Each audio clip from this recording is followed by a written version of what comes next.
Assalamualaikum warahmatullahi wabarakatuh. Salam sejahtera bagi kita semua.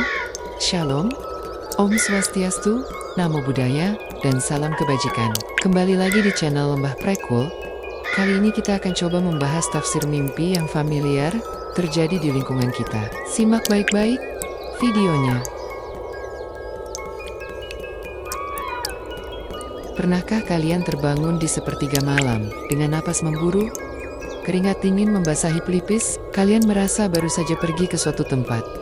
Tempat yang asing, bertemu orang yang sudah lama tiada, atau dikejar sesuatu yang tidak berwujud. Banyak orang bilang, itu cuma bunga tidur, cuma mainan otak karena kamu terlalu capek. Tapi, benarkah sesederhana itu?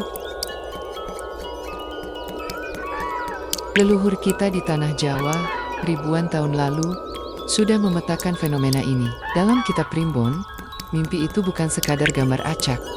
Mimpi adalah surat dari alam bawah sadar, atau bahkan peringatan dari dimensi lain. Malam ini, kita akan membuka lembaran Primbon Tafsir Mimpi. Kita tidak akan membahas mimpi indah. Kita akan membedah mimpi-mimpi buruk yang sering menghantui tidur kalian. Mimpi yang membuat kalian bertanya-tanya, apakah ini pertanda aku akan mati? Atau pertanda rezeki? Tapi ingat, sebelum kita mulai, cek jam berapa kalian bermimpi. Karena menurut Primbon, hanya mimpi di waktu puspo tajam, jam 2 pagi, sampai matahari terbit, yang membawa pesan nyata. Sisanya, mungkin hanya gangguan jin, atau lelahmu saja. Siapkan mental kalian, redupkan lampu, kita masuk ke alam mimpi. Kita mulai dari yang paling sering terjadi. Mimpi yang membuat orang buru-buru menelepon ibunya di kampung. Mimpi gigi copot. Pernah, pasti pernah. Rasanya nyata sekali. Kalian ngaca, tiba-tiba satu persatu gigi kalian rontok ke tangan. Darahnya terasa amis. Dalam Primbon, gigi adalah simbol keluarga. Gigi atas adalah orang tua atau leluhur. Gigi bawah adalah anak atau kerabat yang lebih muda. Seringkali ditafsirkan sebagai pertanda kematian. Dan mengerikannya, seringkali benar. Tapi, jangan panik dulu. Tafsir ini punya lapisan. Jika giginya copot, tapi tidak berdarah, dan tidak sakit, itu bisa jadi bukan kematian fisik, melainkan perpisahan. Mungkin ada anggota keluarga yang akan pergi jauh, merantau dan tidak kembali, atau putus hubungan darah karena sengketa. Lalu, bagaimana dengan mimpi potong rambut? Banyak yang bilang, ini buang sial, tapi hati-hati. Jika di mimpi itu, kalian dipotong rambutnya secara paksa oleh orang lain, itu pertanda apes. Pertanda akan ada aib yang terbongkar. Mahkota kalian, harga diri kalian, sedang diincar untuk dijatuhkan. Jadi, kalau mimpi rambut kalian dipotong orang tak dikenal, waspadalah di dunia nyata. Jaga lisan, jaga rahasia.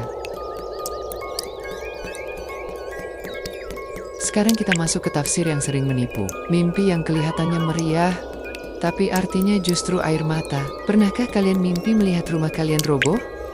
Atau atapnya terbang? Rumah, dalam mistisme Jawa, adalah wadah sukma. Rumah adalah badan kasar kita. Jika dalam mimpi rumah itu rusak tanpa sebab, itu adalah sinyal dari tubuh kalian sendiri. Itu peringatan keras. Akan ada sakit keras yang menimpa penghuni rumah, atau goncangan ekonomi yang membuat tiang keluarga patah. Terutama jika yang roboh adalah soko guru tiang utama. Lalu, ini yang paling menyeramkan. Mimpi pesta hajatan, atau nikahan. Kalian mimpi datang ke kondangan, ada janur kuning, ada gamelan, ramai sekali, makanannya enak. Ketahuilah, di alam mimpi Primbon, pesta adalah kebalikan dari realita. Suara gamelan di mimpi, seringkali adalah manifestasi dari suara tangisan di dunia nyata. Mimpi menggelar hajatan, sering ditafsirkan sebagai pertanda akan adanya musibah kematian, atau keseripahan. Orang-orang yang berkumpul di mimpi itu, sejatinya adalah gambaran orang-orang yang akan melayat. Maka dari itu, orang tua zaman dulu, kalau mimpi pesta, bangun-bangun, mereka justru menangis dan banyak berdoa. Nyuwun, diparingana selamat. Kita bergeser ke makhluk yang paling sering muncul dalam teror malam. Ular. Anak muda sering dibilangin, wah, mimpi digigit ular. Mau dapat jodoh tuh? Benar.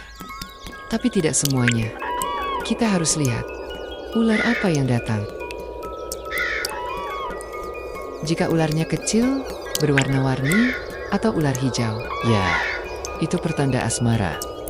Ada yang naksir kamu diam-diam. Tapi, perhatikan jika yang datang adalah ular hitam besar, atau ular kobra yang menegakkan kepalanya. Itu bukan jodoh, itu musuh. Musuh dalam selimut. Ular hitam adalah simbol energi jahat atau guna-guna. Jika dalam mimpi itu ular tersebut melilit tubuhmu dan kamu merasa sesak napas, bangunlah dan sadar diri. Bisa jadi ada kiriman gaib yang sedang mencoba masuk ke pertahananmu, atau ada orang kepercayaan yang sedang menusukmu dari belakang. Sama halnya dengan mimpi dikejar anjing atau serigala. Itu bukan soal hewan, itu soal masalah masa lalu yang belum kamu selesaikan. Dan sekarang, dia datang menagih, entah itu hutang, janji, atau dendam. Dan inilah puncak dari segala mimpi buruk. Mimpi yang membuatmu bangun dengan napas terputus. Mimpi diri sendiri meninggal. Kalian melihat jasad kalian sendiri dimandikan. Kalian melihat orang-orang menangis. Kalian berteriak, tapi tidak ada suara yang keluar. Kalian sadar, kalian sudah jadi arwah. Mencekam, sangat. Tapi, tenanglah, justru ini adalah paradoks primbon. Semesta seringkali berbicara dengan bahasa kebalikan. Mimpi mati, artinya panjang umur. Mimpi dikafani, artinya akan mendapat derajat mulia atau kesembuhan dari penyakit. Ini adalah cara Tuhan mengingatkan kita lewat simulasi kematian, agar kita memperbaiki hidup. Jadi kalau mimpi mati, jangan takut. Itu adalah riset ulang energi kalian. Kalian dimatikan sebentar di alam mimpi, untuk dihidupkan lebih baik di alam nyata.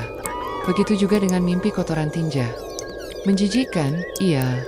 Tapi di primbon, memegang kotoran artinya memegang rezeki besar yang datang tiba-tiba. Aneh kan? Itulah misteri alam bawah sadar.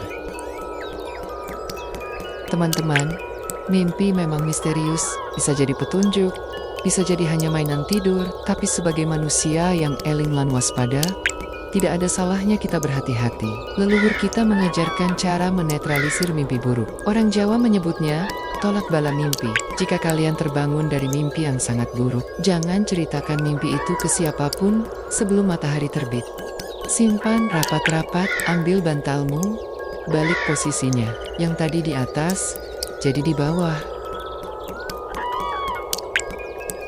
Ludah kecil, kecuh ke kiri 3 kali. Sambil berdoa, minta perlindungan Tuhan. Atau pergilah ke kamar mandi, hidupkan keran air, dan ceritakan mimpimu pada air yang mengalir. Biarkan mimpi burukmu hanyut, terbawa air ke pembuangan. Ingat, mimpi bisa menjadi nyata jika kita terlalu meyakininya dengan rasa takut. Tapi mimpi akan hancur jika kita melawannya dengan doa dan keyakinan positif. Tidurlah yang nyenyak malam ini. Dan jika nanti malam mereka datang lagi dalam tidurmu, tanyakan apa maunya. Sekian pembahasan singkat dari kami. Semoga kita selalu dalam lindungannya. Jangan lupa dukung terus channel ini untuk terus berkembang dengan cara like, komen, share, dan subscribe. Selamat bertemu di pembahasan selanjutnya. Rahayu. Wassalamualaikum warahmatullahi wabarakatuh.